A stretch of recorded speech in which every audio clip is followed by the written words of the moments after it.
अस्सलामुअलैकुम viewers, welcome in my ideas Trading YouTube channel. हाज़िर हैं मार्केट के आज के टेक्निकल एनालिसिस के साथ, जिसमें हम बात करेंगे मार्केट की आज की परफॉर्मेंस की और इसको जज करने की कोशिश करेंगे कि प्रीवियस वीक में जो मार्केट में एक एक्सट्रीम सेलिंग प्रेशर आने के बाद एक ठहराव आया था और अब दोबारा एक मंडे के दिन एक स्ट्रॉन्ग प्रेशर नज़र आया है, तो मार्केट कहां तक मज़ीद ड्रॉप हो सकती है और कहां से रिकवरी के क्या लेवल्स बन सकते हैं। तो आपके सामने डिस्प्लेड है 100 इंडेक्स का वन डे कैंडल चार्ट, इसके सपोर्ट लेवल्स और रेजिस्टेंस लेवल्स। अगर आज की कैंडल को एनालाइज करें तो आज फिर एक स्ट्रॉन्ग बेरिश कैंडल फॉर्मुलेट हुई है, जो कि एक मोरोबोजो टाइप कैंडल है, जो कि कम्प्लीटली एक selling pressure bearish trend indicate कर रही है। मार्केट ने जब ये कैंडल फॉर्मुलेट की थी लास्ट मंडे को, आपको याद होगा कि मंडे को जब ये कैंडल फॉर्मुलेट हुई थी तो हमने कहा था कि ये एक स्ट्रॉन्ग बेरिश कैंडल है, मोरोबोजो टाइप कैंडल है, जिसने न सिर्फ अपनी 20 डीएमए को ब्रेक किया है और उसके नीचे क्लोजिंग दी है, बल्कि इसने अपनी एक स्ट्रॉन्ग सपोर्ट एरिया जो बन रहा था, ये जो हमने शेडेड कलर में लगाया हुआ था, इसको भी ब्रेक किया है कम्प्लीटली और इसको ऑनर नहीं किया। और इस अपनी सपोर्ट को ब्रेक करने के बाद इसने क्लोजिंग 20 डीएमए के नीचे दी है, जो कि एक स्ट्रॉन्ग बेरिश मोमेंटम की, बेरिश ट्रेंड में एंट्री की एक इंडिकेशन थी। और हमने ये भी बात की थी, आपको याद होगा, कि मार्केट इस मोमेंटम की वजह से इस एरिया तक ड्रॉप हो सकती है और मार्केट के स्ट्रॉन्ग चांसेस बन गए हैं कि अपने इस ट्रेंड चैनल के ये जो डायगनल एक सपोर्ट लेवल बन रहा है, इस तक एटलीस्ट ड्रॉप हो सकती है। और उसके बाद अलबत्ता जब मार्केट में ये कंप्लीट वीक में मार्केट यहाँ पर स्टांस पे स्टेटिक रही, साइडवेज रही, तो हम बार बार बात करते रहे कि टॉप से प्राइस रिजेक्शन आ रही है और यहाँ पे मार्केट सपोर्ट लेती हुई नज़र आ रही है और पॉसिबिलिटी बन रही है कि यहाँ से रिकवरी हो सकती है। लेकिन साथ साथ हम ये भी बताते रहे आपको कि मार्केट बेरिश ट्रेंड में है, नेगेटिविटी में है और उसी नेगेटिविटी में नज़र आ रही है जब तक 20 डीए में ब्रेक नहीं होती, जो कि 44,700 पर थी उस वक्त। और हमने कहा था 44,700 के ऊपर जब तक क्लोजिंग नहीं आएगी, मार्केट बुलिश ट्रेंड में वापस नहीं आएगी और मार्केट नेगेटिविटी में ही रहेगी। और अभी यही नज़र आ रहा है इस कैंडल चार्ट के ऊपर कि मार्केट बेरिश ट्रेंड में मूव होती हुई इसी मोमेंटम के साथ नज़र आ रही है।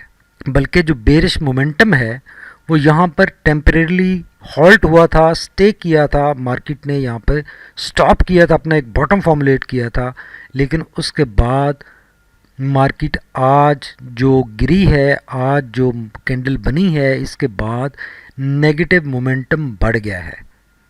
कैंडल का लोअर बैंड से डिस्टेंस बहुत कम रह गया है, जिसका मतलब है कि जब लोअर बैंड को कैंडल हिट कर रही होगी तो नेगेटिव मोमेंटम एक्सट्रीम लेवल पर पहुंच चुका होगा। और अब जो सिचुएशन बन रही है इसके लिहाज से ये जो एरिया है, जो कि 43,300 के ऊपर नज़र आ रहा है, ये मार्केट का एक अगेन स्ट्रॉन्ग सपोर्ट एरिया बन रहा है। बिकॉज अगर इस एरिया को देखें, यहाँ पे भी इस डायगनल ट्रेंड लाइन से इंडेक्स ने सपोर्ट ली और रिकवर किया जब यहाँ से 47,300 के लेवल से ड्रॉप होना शुरू हुआ। उससे पहले भी इसी ट्रेंड लाइन से मार्केट बारहा इन दो जगहों पर इसी ट्रेंड लाइन से मार्केट ने सपोर्ट ली और रिकवर किया और हायर साइड पर मूव किया। तो अभी ये आखिरी स्ट्रॉन्ग सपोर्ट है मार्केट के पास। अगर ये लेवल ब्रेक होता है लोअर साइड पे, चूंकि अभी मोमेंटम नेगेटिव है, मार्केट नेगेटिव ही मूव करती हुई नज़र आ रही है, तो अगर ये लेवल ब्रेक होता है तो नेक्स्ट जो सपोर्ट बनेगी वो ये 43,300 के बाद 42,800 का लेवल बनेगा, जो कि ये हॉरिजेंटल सपोर्ट लेवल बन रहा है। और अगर ये लेवल ब्रेक हुआ तो जो थर्ड सपोर्ट बनेगी इंडेक्स की वो नेक्स्ट 41,400 का एरिया बनेगा। अभी चूंकि मार्केट बेरिश मोमेंटम में है, जब तक रिकवरी वाली कैंडल नहीं बनती, मार्केट रिकवरी शो नहीं करती, हम नहीं आइडेंटिफाई कर सकते कि किस लेवल से मार्केट रिकवर करेगी। प्रोबेबिलिटीज़ की अगर बात करें तो प्रोबेबिलिटी ज़रूर है, ज़्यादा है प्रोबेबिलिटी। जैसे यहाँ पे मार्केट स्टे कर रही थी लेकिन टॉप से चूंकि प्राइस रिजेक्शन आ रही थी बार बार, वो एक नेगेटिविटी थी, अदरवाइज़ इस सपोर्ट से मार्केट को रिकवर करना चाहिए था। और अब जो नेक्स्ट सपोर्ट बनेगी वो ये ट्रेंड लाइन का जो ये ट्रेंड चैनल भी बन रहा है और ये डायगोनल ट्रेंड लाइन है, ये जगह है 43,300 का एरिया, यहाँ से रिकवरी बनेगी। और अगर यहाँ से भी रिकवरी नहीं बनी तो 42,800 तक मार्केट ड्रॉप हो सकती है। और अगर वो लेवल ड्रॉप हुआ, ब्रेक हुआ, तो नेक्स्ट लेवल 41,400 का लेवल बनेगा। अब इनमें से कौन सा लेवल मोस्ट अप्रोप्रिएट हो सकता है? ये तीनों बाइंग एरियाज बनेंगे लेकिन स्टेप्स में बाइंग एरियाज बनेंगे। और अगर मार्केट इन एक लेवल को ड्रॉप करके ब्रेक करके दूसरे लेवल की तरफ मूव करेगी तो फिर उसमें या तो एवरेज आउट करना पड़ेगा या फिर एक सर्टन अपने स्ट्रिक्ट स्टॉप लॉस के साथ ऑपरेट करना पड़ेगा और वहाँ से एग्जिट करना पड़ेगा। और जो सेफली प्ले करना चाहते हैं, जो लॉस बुक नहीं करना चाहते, उनके लिए एडवाइजेबल यही है कि वो मार्केट से बाहर हैं और जब तक 20 डीए में ब्रेक करके मार्केट हायर साइड पर मूव करना नहीं स्टार्ट करती, वो एंट्री ना बनाएं।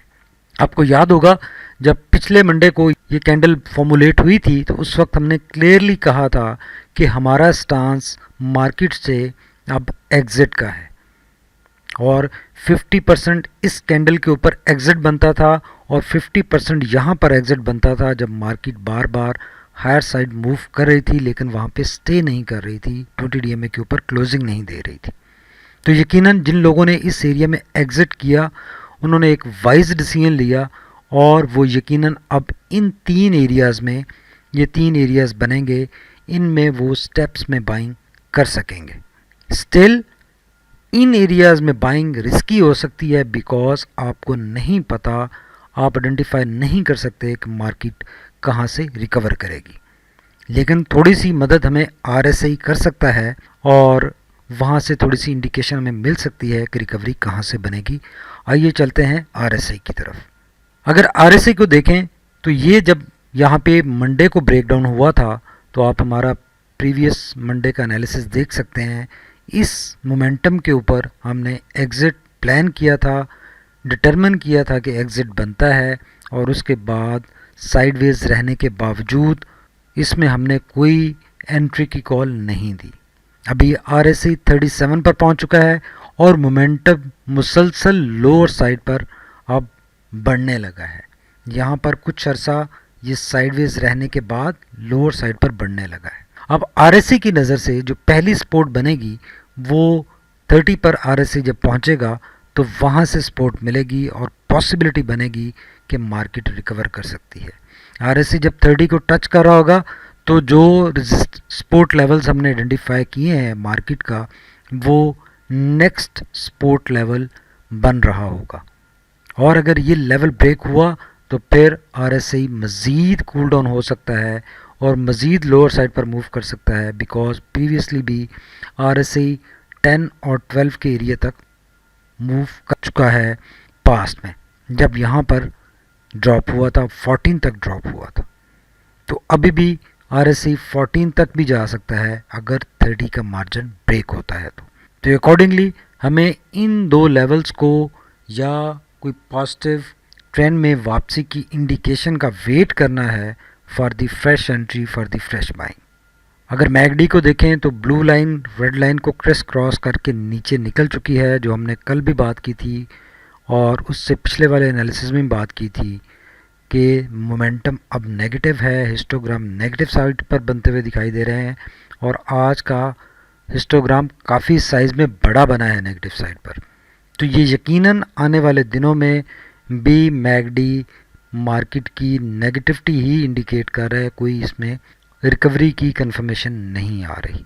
जब ये हिस्टोग्राम जो नेगेटिव साइड पर बढ़ रहे हैं ये स्टैटिक होंगे या छोटे होना स्टार्ट होंगे तो हम कह सकेंगे कि रिकवरी की इंडिकेशंस बन रही हैं। तो इस कैंडल के ऊपर हमने क्लियरली एनालिसिस किया था कि मार्केट बेरिश है बोलिंजर बैंड ट्रेडिंग स्ट्रेटजी के हिसाब से एग्जिट बनता है इस कैंडल के ऊपर। उसके ऊपर हमारे कुछ दोस्त नाराज़ भी हुए कि हम बहुत ज़्यादा एग्रीवेट कर रहे हैं सिचुएशन को, लेकिन ऐसा नहीं था। जो कैंडल्स बताती हैं, जो कैंडल्स इंटरप्रेट करती हैं, हम वही बात करते हैं। अब अगर यहाँ पर पॉजिटिविटी में इंडेक्स मूव कर रहा था और सिचुएशन बन रही थी कि हायर साइड पर इसने मूव करना है, तो हम वैसे ही बता रहे थे। यहाँ पर रिकवरी हुई और ये आपने देखा कि यहाँ पे हर कैंडल के ऊपर हमने एनालिसिस किया और मार्केट पॉजिटिव साइड पर मूव करती रही। और जब यहाँ से प्रेशर आया, कैंडल नेगेटिव बनी, तो हमने यही बताया कि कैंडल नेगेटिविटी बता रही है, बेरिश मोमेंटम बता रही है। तो हमारा एनालिसिस एक आपके लिए गाइडलाइन होता है। डेफिनेटली डिसीजन आपका अपना होता है। अब अगर आप डिसीजन नहीं लेते यहाँ पे एग्जिट करने का, इसमें आप मार्केट को ब्लेम करें या जो एनालिसिस कर रहे हैं उनको ब्लेम करें, आपकी मर्जी है, लेकिन आपको कॉस्ट आपके डिसीजन की ही पड़ती है। अगर आप टाइमली डिसीजंस ले लेते हैं, टाइमली एग्जिट्स प्लान कर लेते हैं, तो मार्केट में दोबारा एंट्री का मौका मिलता है। लेकिन अगर डिसीजन नहीं लेते तो फिर आप अपने स्टॉप लॉस तो ज़रूर लगाएं, स्ट्रिक्ट स्टॉप लॉस तो लगाएं। अपने जेन में स्टॉप लॉस रखें कि भाई एक स्क्रिप्ट मैंने बाय किया है, अगर इसमें इतने % लॉस हुआ तो मैं उससे पहले पहले एग्जिट करूं। और वो स्टॉप लॉस, वो लॉस आप उतना ही रखें जितना आप बेयर कर सकते हैं। अगर आप डिसीजन मेकिंग अपनी डिले करेंगे, एग्जिट नहीं कर पाएंगे और वेट करेंगे कि मार्केट बाउंस बैक करेगी और आपका लॉस रिकवर होगा, तो यकीनन उसमें रिस्क रहेगा। लेट्स होप कि मार्केट इन लेवल्स में किसी लेवल से रिकवर करे और आने वाले दिनों में हम अच्छे लेवल्स मार्केट के देख पाएँ। Thank you very much for watching my Ideas Trading YouTube channel. Stay tuned. अल्लाह हाफिज़।